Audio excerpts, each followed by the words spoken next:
कोई चीज कितने समय तक खड़ी रहती है या कोई चीज भौतिक स्तर पर कितनी अच्छी तरह से काम करती है, ये बस ज्यामिति पर निर्भर करता है। तो क्या किसी इमारत की ज्यामिति से फर्क पड़ता है? बिल्कुल पड़ता है। पेड़ पौधों और जानवरों और हर चीज के मामले में हम ये जानते हैं कि जिस माहौल में वो रहते हैं वो बहुत महत्वपूर्ण होता है, वरना उनका विकास नहीं होगा। यही इंसान पर भी लागू होता है।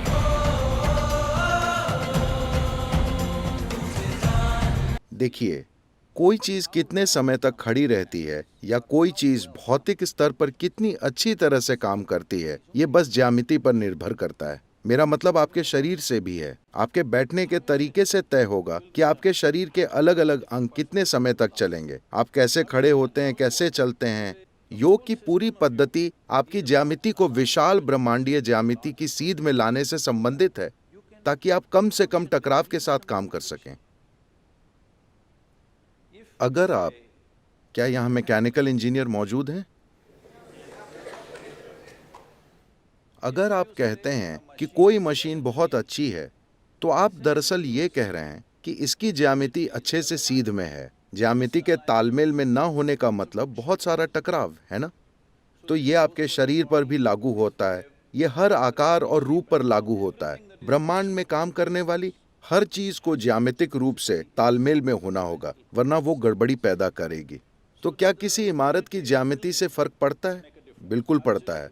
खासकर अगर आप थोड़े संवेदनशील हैं तो इससे बहुत बड़ा फर्क पड़ेगा। हर किसी पर इसका असर होता है। ज्यादातर लोग ये नहीं समझ पाते। वे अपने बारे में कुछ भी महसूस नहीं करते। वे बस नतीजा जानते हैं।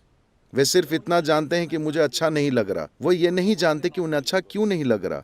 लोग उस पर गौर नहीं करते। लेकिन आपके आसपास मौजूद आकृतियां और आकारों का असर पड़ता है, क्योंकि आप खुद एक भौतिक आकार हैं। और ये भौतिक आकार कैसा है, ये कैसा है, वो कैसा है, इस सब का ज्यामिति की दृष्टि से कुछ असर होता है। आप में से बहुत से लोगों ने ये महसूस किया होगा, खासकर लड़कियां, जब वे किसी इमारत में घुसती हैं तो शायद वे इसे ज्यादा महसूस कर सकती हैं। मुझे ये अच्छी नहीं लगी, बस यूं ही। ये हमेशा होता है जब आदमी और औरत, पति और पत्नी घर खरीदने जाते हैं, तो पति सारे कागजात देखता है और कहता है ये अच्छा है, ये ठीक है और कीमत भी वाजिब है, ये बहुत बढ़िया है। वो अंदर जाती है और कहती है मुझे अच्छा नहीं लगा। क्यों मुझे अच्छा नहीं लगा? बस क्योंकि उसे अच्छा महसूस नहीं हो रहा है। वो बस यही जानती है। उसे वजह नहीं पता, उसे नहीं पता कि वो क्या आकार है जिसकी वजह से ऐसा हो रहा है, लेकिन उससे पता है कि यहाँ अच्छा महसूस नहीं हो रहा। तो आकृतियों और आकार का आप पर काफी असर होता है। ये पर्याप्त ध्यान देने से पता चलेगा। आपको इस पर ध्यान देना चाहिए। क्या आप दक्षिण भारत से हैं? तो आप केरल से आए हैं। आपको दक्षिण भारतीय मंदिरों पर गौर करना चाहिए कि वे ज्यामिति की दृष्टि से कितने सटीक हैं। आप अपना लेजर से नापने वाला यंत्र लेकर आज जाइए और जांचिए। आपको पता चलेगा कि वो सटीक है। 90 डिग्री के कोण के ठीक होने का महत्व इस इमारत में वे ठीक नहीं है। और आकृतियों और आकार का क्या फर्क पड़ता है? जब उन्होंने प्राचीन मंदिरों का खासकर दक्षिण भारत में निर्माण किया, तब उन्होंने इन बातों पर बहुत बारीकी से गौर किया। उत्तर भारत के सभी मंदिर ईंट के मंदिर हैं। उन्हें एक खास तरह से बनाया गया है। ऐसा लगता है कि वे सारे जल्दबाजी में खड़े किए गए हैं। नहीं, मैं ऐसा इसलिए कह रहा हूं क्योंकि मुझे लगता है कि उत्तरी इलाके ने कई आक्रमण झेले हैं और प्राचीन मंदिर नष्ट कर दिए गए थे। फिर उन लोगों ने इन्हें जल्दबाजी में बनाया, लेकिन दक्षिण में उन्होंने समय लगाकर उनको एक खास तरह से बनाया। आपको किसी विश्वास की जरूरत नहीं है, आप महसूस कर सकते हैं। आप बस वहां जाकर बैठिए, आप महसूस करेंगे उस स्थान का आप पर एक खास असर हो रहा है। हमें घरों को ऐसे ही बनाना चाहिए, दफ्तरों को ऐसे ही बनाना चाहिए, क्योंकि ये बहुत महत्वपूर्ण है। देखिए, पेड़ पौधों और जानवरों और हर चीज के मामले में हम ये जानते हैं कि जिस माहौल में वो रहते हैं वो बहुत महत्वपूर्ण होता है, वरना उनका विकास नहीं होगा। यही इंसान पर भी लागू होता है। अगर आप बस किसी भी तरह जीना और मर जाना चाहते हैं तो आप कहीं भी रह सकते हैं, लेकिन अगर आप वाकई विकसित होना चाहते हैं तो ये महत्वपूर्ण है कि आप किस तरह के स्थान में रहते हैं। इसका एक पूरा विज्ञान है जिसे आमतौर पर अगम कहते हैं। लोग सोचते हैं कि यह मंदिर बनाने का विज्ञान है। ये मंदिर निर्माण के बारे में नहीं है। इंसान के लिए सभी निवास स्थान वैसे ही बनाने होते थे। बहुत सारे लोग अपने घरों के लिए इसका खर्च नहीं उठा पाते, तो उन्होंने इसे सिर्फ मंदिरों में ही इस्तेमाल किया, क्योंकि इसके लिए बहुत लगन और सावधानी चाहिए। तो इसकी एक वजह यही है। देखिए, आपको समझना चाहिए कि सिर्फ दक्षिण में ये निर्देश अब भी है, उत्तर में ये खत्म हो चुका है। दक्षिण में आज भी ये निर्देश है, अगर आप मंदिर जाते हैं तो आपको प्रार्थना नहीं करनी है, आपको किसी भगवान से विनती नहीं करनी है, आपको बस कुछ समय के लिए वहां बैठना है। क्या उन्होंने आपको बताया है? आपको वहां जरूर बैठना चाहिए। लेकिन आज लोग ये कर रहे हैं कि वे बस अपने शरीर को फर्श से छू कर चले जाते हैं। इसके पीछे ये सोच नहीं है। वो स्थान बहुत ध्यान से बनाया गया है। आपको वहां बैठना चाहिए और उसे अनुभव करना चाहिए और अपने सिस्टम को इसका लाभ उठाने देना चाहिए। योग की पूरी पद्धति बस यही है। हठ योग पूरी तरह से आपकी ज्यामिति को हमेशा ठीक करते रहने से संबंधित है कि अगर आप दुनिया से गुजरते हैं तो आप बड़ी सहजता से गुजरेंगे। अगर आपकी ज्यामिति सही नहीं है तो आप देखेंगे कि हर कदम पर आप उलझ जाएंगे।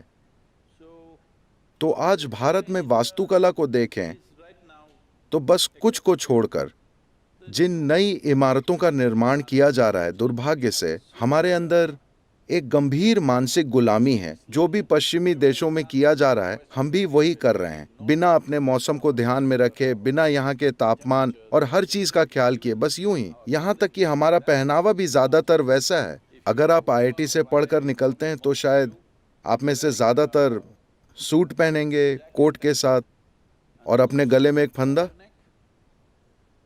40 डिग्री तापमान में कोट कैसे पहन सकते हैं?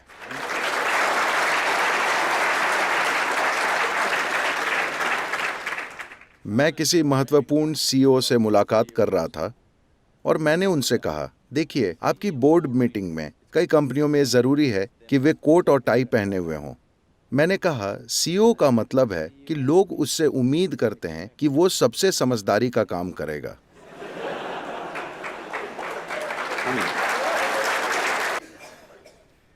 तो वास्तुकला का संबंध बस इमारतों से नहीं है। जिस तरह से हम बैठते और खड़े होते हैं, फर्नीचर, यहाँ तक कि हमारा पहनावा एक तरह से वास्तुकला है, ठीक है? हम इसे तरह तरह के नामों से बुला सकते हैं, डिजाइन या फैशन कह सकते हैं, लेकिन ये दरअसल रूप और आकार के बारे में। ये बहुत बहुत महत्वपूर्ण है। यही समय है कि हम इसे फिर लाएं, क्योंकि पिछले करीब 50 सालों में 1950 से जब से आईआईटी शुरू हुआ है, हम सर्वाइवल मोड में हैं। इस देश के लोगों को किसी तरह से जीवित रखने की जी तोड़ कोशिश कर रहे हैं। अब हम खुशहाली के एक ठीक ठाक स्तर पर आए हैं। हालांकि ये हर मनुष्य तक नहीं पहुंची है, पर बड़ी संख्या में लोग ठीक ठाक जी रहे हैं। यही समय है जब हम रहने के ज्यादा उन्नत तरीके पर गौर करें। और ये हमेशा ज्यादा महंगा नहीं होता, ये महंगा नहीं है। हम बहुत शानदार चीजें बना सकते हैं। आपको आकर देखना चाहिए, हमने ऐसी इमारतें बनाई हैं। देखिए, फिलहाल मैं आपको सबसे आसान चीज बता रहा हूं। अभी यहाँ छत समतल है। मैं नहीं जानता कि बाहर से ये छत कैसी है।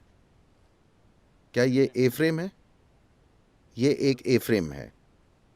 तो अभी छत और गुरुत्वाकर्षण के बीच एक लड़ाई है या नहीं? हो सकता है कि आपको यह लड़ाई ना दिखे, लेकिन यह जारी है। यहां पर तनाव है और एक दिन, किसी दिन, आपके विचार से कौन जीतेगा, यह ढांचा या गुरुत्वाकर्षण? गुरुत्वाकर्षण जीत जाएगा। तो हमने ऐसे ढांचे बनाए हैं जिनके खड़े होने की वजह इस्तेमाल में आई चीजों की मजबूती नहीं है, बल्कि सिर्फ ज्यामिति की सटीकता है। तो ये गुरुत्वाकर्षण है जो इसे थामे हुए है। गुरुत्वाकर्षण इसे नीचे नहीं गिरा रहा है। आपको आकर इन इमारतों को देखना चाहिए। ये अनोखी और शानदार हैं। हमारी बनाई हुई ये एक चीज है जिसका मुझे बहुत गर्व है। इनका डिजाइन ऐसा है जो कम से कम 3 से 5 हजार साल तक खड़ा रहेगा, क्योंकि इसमें समय के साथ खराब होने वाली कोई चीज नहीं है। इसमें कोई स्टील, कोई सीमेंट, कोई कंक्रीट नहीं है। ये बस पकाई हुई ईंटें हैं। देखिए, अगर आप मोहनजोदाड़ो या हड़प्पा भी जाते हैं या जो भी सबसे प्राचीन सभ्यता, तो आपको वहाँ क्या मिलता है? सिर्फ पकाई हुई चिकनी मिट्टी ही कायम रही है। पकाई हुई चिकनी मिट्टी और बस चूना ही चीजों को वहीं ऊपर थामे हुए है। ये पदार्थ की मजबूती से नहीं हुआ, ये ज्यामिति की सटीकता से हुआ है। ये इलाका भूकंप की दृष्टि से संवेदनशील है, तो हमने इसे रेत की परत पर बनाया है, तो ये छोटे मोटे झटके सह सकता है। मान लीजिए एक बहुत बड़ा भूकंप आता है जो जमीन को चीर देगा, सिर्फ तभी ये गिरेगा, वरना ये नहीं गिरेगा।